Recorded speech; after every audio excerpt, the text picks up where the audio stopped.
So it's day 21 on the Rule of 100s, and I'm almost done with this book. I'm at page 207. Still have 20 more pages, then I'm done. But yeah, this book was quite interesting. But I think it's not applicable to me yet because I'm not really running a company like Intel. But when I do, this book would be helpful. But it's good to just dabble around and just know like roughly what's inside. So yeah. Anyways, today I learned about like how big companies are basically how they convince people to work for them. They talk about, I don't know if you guys know about the Maslow's hierarchy of needs, which starts with the physiological needs, and then you go to the safety, and you go to the social, and you go to esteem, and then you go to the self-actualization. That's when you know your potential and you know you have to fulfill that potential.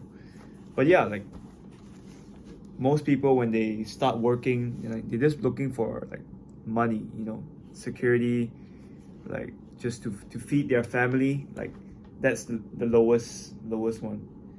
But if you want motivated high performance in a working space, you need people that are self-actualized. Those are the people that perform the highest. Because if you're just performing just for a salary or something like for money, it's not a good enough incentive unless you're feeding your family with it. Then maybe you might be motivated to do better. But yeah, it just really shows you how like companies, for me, it's like a famous, it's like a trick. Like, I'm like, so this is how they trick people to work for them. That's how I think. But of course, it's not a trick because some people do need these jobs. But I always think like, damn, so that's how they convince you to work. That's how they convince you to work a 9 to 5. But that's just my thinking. Could be wrong. Could always be wrong. But yeah, it's interesting how to this book is basically just like I think I said in the last video, it's just basically how a company works. Like he gives you all the details of how Intel works. And yeah, it's just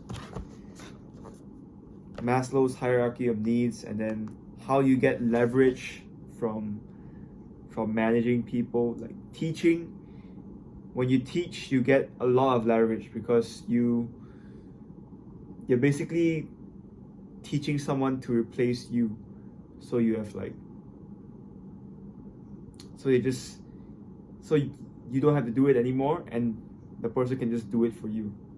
You get leverage, and then the person can teach other people in the future when he gets better the same thing, and then you have a lot of output. You just increased your output by teaching them, and you didn't have to do anything else because you're not in charge of it anymore. They're in charge of it. So yeah, it's interesting. It's the idea of leverage. It's really interesting, and it's not about hard work. It's not about hard work. I said this in the previous video too. Anybody can work hard, but not everybody can work smart. And I'm really trying to focus on working smart this year. I've always been like a big advocate for hard work. Like last time, like 2-3 years ago, I was like, hard work, like no pain, no gain. But I realized, it's good to work hard, but you have to realize that if you want to be really successful, you want to be really rich, it's not hard work anymore. It's leverage. You need leverage. There are people working 16 hours a day out here, and they ain't getting paid shit. Sorry to say. That's reality, but yeah, you need leverage. You need to teach people to do it. You can delegate your tasks to other people. You don't have to do everything yourself. And yeah, it's a big mindset shift for me because I'm always thinking, I have to do this myself, but no, you can work with other people. You don't have to be the lone wolf. You need a team. Like what Tate said, the lone wolf never survives. You need a team to thrive in this society. You need a team to thrive in business. Unless you're really talented, which I'm not. Might be a limiting belief to say that, but yeah, I don't think I'm that smart at all. So yeah, So I gotta work hard and I gotta work smart. And to do that, you have to think. You have to use your mind. You have to actually flex your brain. And not just think. You have to think about things that actually matter. I feel like thinking is overrated if you're thinking about the wrong stuff. Anybody can just oh, I'm thinking. But if you're thinking about the wrong things, then thinking about porn, it doesn't work, man. It doesn't work. So yeah, I'm really learning to think how to think like a business owner, and not think like a worker anymore. I am still a worker and I'm still young. But yeah, I mean, if I really want freedom, I have to start thinking like a business owner. I can't think like a worker.